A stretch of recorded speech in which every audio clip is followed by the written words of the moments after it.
Today we have a tutorial of a boxy pouch for your makeup or for whatever you want to use it for, and it has a cutie little ruffle. So if you want to see how I made this so you can make one too, just keep on watching. So here's everything that you'll need for this project. First, we have our main piece, and this is going to be 14 inches by 20 inches, or like 20 inches long, 14 inches wide. Then you have your liner, and then your batting. And I always cut the batting a little bit larger. Then you have your 2 strips for your ruffle, and I made these 3 inches by 34 inches. Then for the little tabs, and then for closing up our all raw edges, your zipper, a label if you want that, and your zipper slider. Now, not only is this pouch that I made is quilted, but it is also patchwork. And I did 5 different pieces, 2 big blocks and 3 little blocks. And you'll want to sew the 3 blocks together and the 2 blocks together first, and then attach them to each other. Whenever you're working with patchwork, you want to do like attach blocks to blocks and then bigger blocks to bigger blocks. And also you'll want to iron down your seams in the back. It'll make everything much smoother and much nicer. You see how I have that like ironed down? They don't always lay as flat as that, but this one was a good one. Also, I did a diamond stitched, I guess, like it's a diamond stitch quilted pattern. I drew diagonal lines both ways. You choose whatever quilted pattern you want to do. And then you'll just attach your main piece. You'll clip it onto your batting piece. And I do like to use this polyfill batting with these little boxy pouches because it does make the quilted pattern stand out more than if you use the cotton batting, unless you use multiple layers of the cotton batting, because the cotton batting is pretty thin. Also, just to note, before I did my quilted lines, the fabric was 14.5 inches by 20.5 inches because the quilting pattern will always make your piece of fabric shrink because it does, like bunch it together. So take that into account. And then you'll just cut off any extra batting piece, like batting that you have sticking out, if you have any sticking out. But I do cut my batting a little bit larger than that piece, like the main piece. So that's why I have some sticking out all the time. And then you'll just iron off your heat erasable pen lines if that is what you used. Next is going to be to make the ruffle. And I have my 3-inch piece by 34 inches, and I fold that in half, and this is the pretty side on the outside, and I'm just sewing down the edge. And with this one, I wanted to have kind of like a pleated ruffle, so I'm just as I go, I'm making the little pleats. I'm not making them be even or anything like that. I'm just folding the fabric as I go, and you'll see what kind of ruffle that gives. And you choose if you want to do it this way, or you just want to just do whatever you want to do. But this is the way I wanted it for this pouch.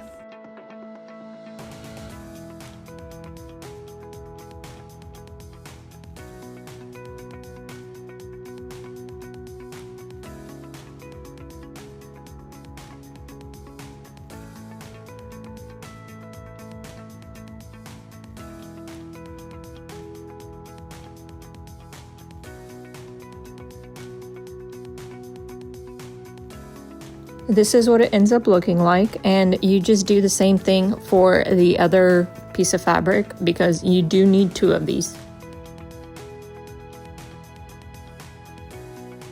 Once you've done that, you'll just clip it to the edges of your fabric, and this is the same place where your zipper is going to go. I clip it and I sew it down. So I clip one side and then I clip the other side.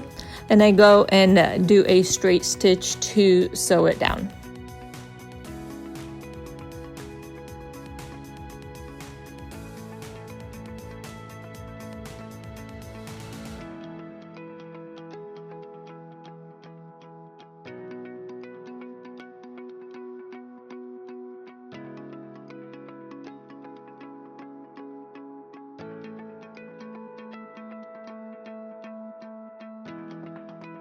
once you've sewed your ruffles down, this is where the zipper comes in. I like to just open my zippers in half and work with each half individually. And I sandwich in the zipper in between the liner and the main piece. And the liner and the main piece are laying pretty sides to each other. So this is the back side of the liner that you're seeing. And I just clip it, making sure that the zipper is even with the liner and the main piece. And I do that to both sides. And then I sew a straight stitch just to sew on that zipper and that liner.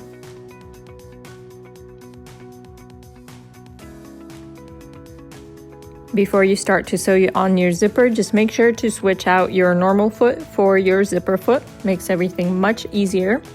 And then just sew it on, just like that.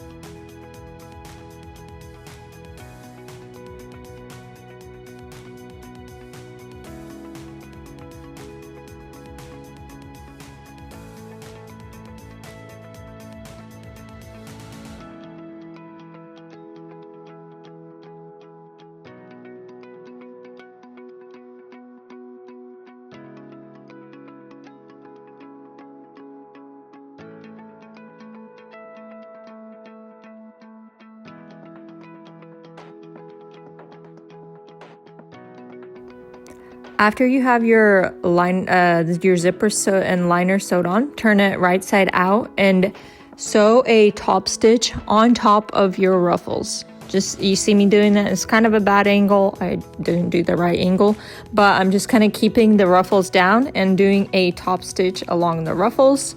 And I do that to both sides.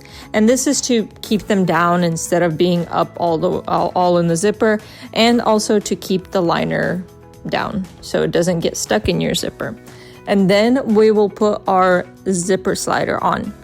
And for this, I do like to make sure that one zipper side is shorter than the other, so I cut it off, and then it makes it much easier to put the little slider on if you can put it on one side first and then the other side. That is why I'll always cut my zipper a little bit longer than it needs to be.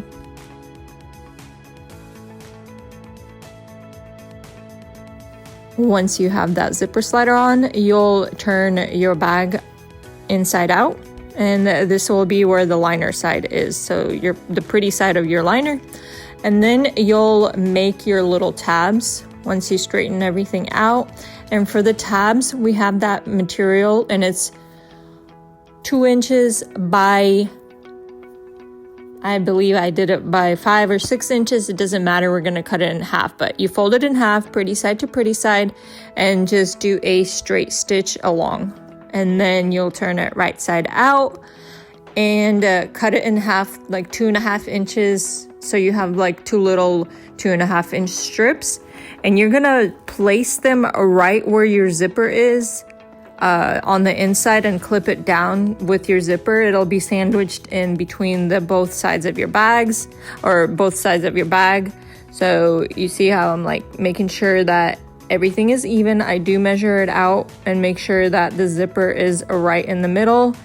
And I had about 4.5 inches, a little bit more than 4.5 inches on each side.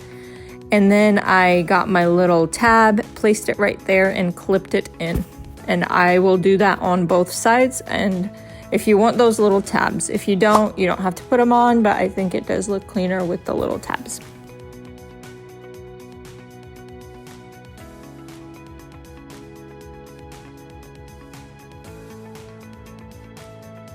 And then what you will do is sew down the lines, like just straight down. I did that on one side, and now I'm doing it on the other side. Just sew a straight stitch all the way down, and making sure that you go over a few times over the zipper area. At least that's what I do. And go nice, easy, and slow over the zipper area so you don't break your needle. And your tab at that point is getting also sewn on.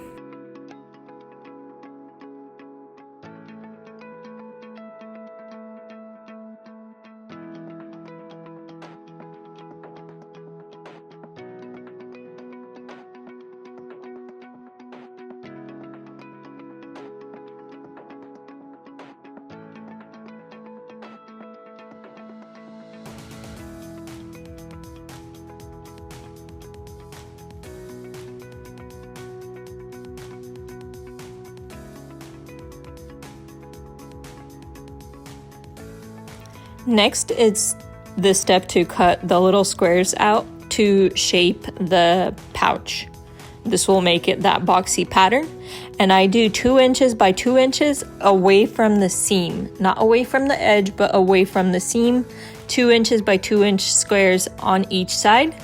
You'll draw those on and then cut them out.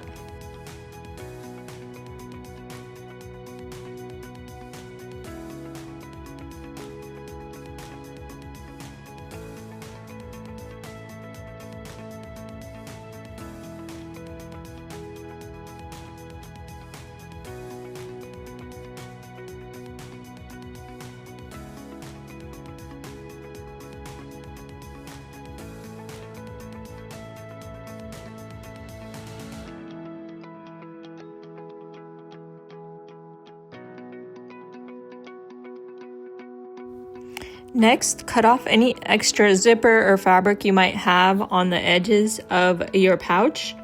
And now we're gonna make the edges pretty and close up the seams. And I cut 2 5.5 inch little strips. It's 2 inches by 5.5 inches.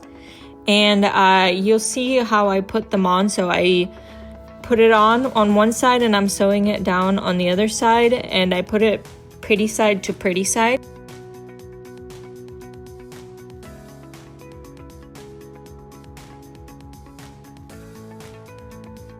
After you've sewn it on, you will flip it. As you see, that covers that seam. And then you will fold it over and then fold it over again over the seam and close up all that ugly stuff. So this is basically the same thing as bias tape. We're creating bias tape as we go. And then you will sew over that line to close everything up. And you'll just do that on both sides.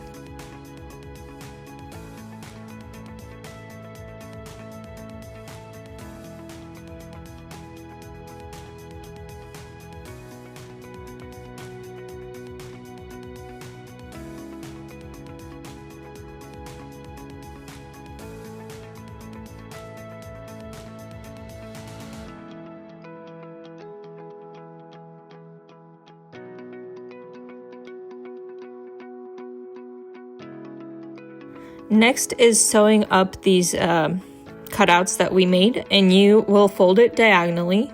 So corner to corner, you'll just fold it together.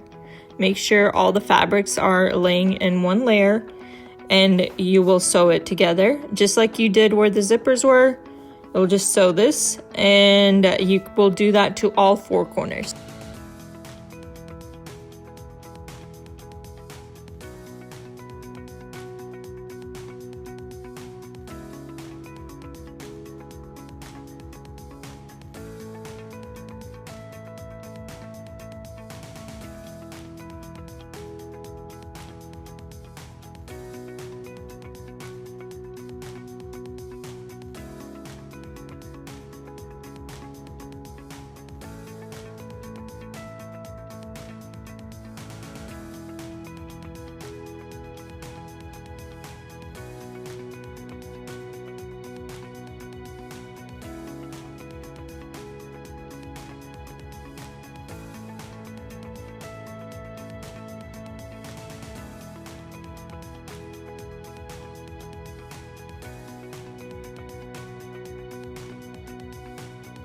Now before I close the raw edges on these 4 corners, I do like to make sure that everything is nice and there's no holes, like I didn't mistake anything. I like to turn it right side out and make sure that all my corners are closed up and well together, sewn well together, and there's no fabric sticking out that might have not gotten sewn.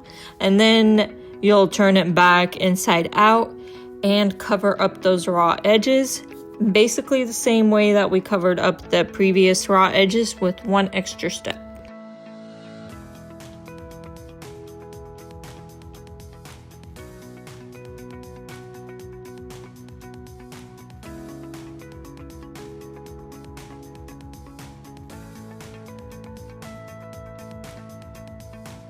So for these raw edges, I cut 5" by 2" strips. I cut 4 of them. And the extra step that you'll be doing here is folding the sides. So you'll press down one side and fold it in, and then sew it onto one side of the raw edge, just like you did before, just making sure that that first side is folded in. And before you get to the second side, you want to fold that in also and sew it up. And this will there will be 0 raw edges showing anywhere. So you're sewing it, and make sure that you're folding in the second side. As you see, I folded it in and then I sewed over that. Now you see how both sides are folded in. And then you'll do the same thing. You'll fold it once, keeping those edges folded in, and then you'll fold it over again. And I like to clip it down at this part so I'm not worried about it moving around while I'm sewing from one side to the other.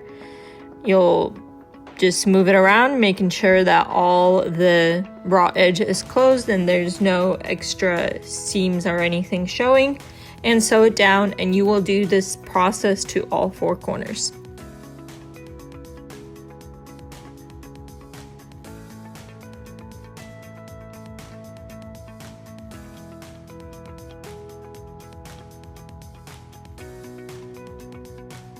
Now if you see any threads hanging around anywhere, you'll just want to cut those off to finish everything off. And then turn your pouch right side out, and you are done. You have a beautiful little boxy pouch that measures 8 inches wide, 5 inches in depth, and 5 inches tall, give or take like a few centimeters or something like that for the bulkiness of it. But overall it's about 8 by 5 by 5, and you're done.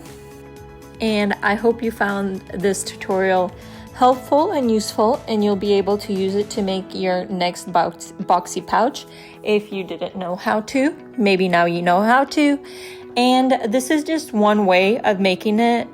Next time I will show you another way, and there's a few different methods that you may find easier. So I'll be showing you the different methods throughout the weeks. But before the video ends, I did just want to say a big thank you for taking the time to watch this video and choosing to learn with me. That means so much to me. And I, as I mentioned, hope you found this useful and you'll be able to use it over and over again. And this helps you in many of your projects because you do use a lot of these same methods in different projects. And I hope you have a wonderful rest of your night, day, or whenever you're watching. And if you did enjoy this video, if you could consider liking, subscribing, sharing, and all that good stuff that helps me out. And yeah, have a good day. Bye-bye. See you next time.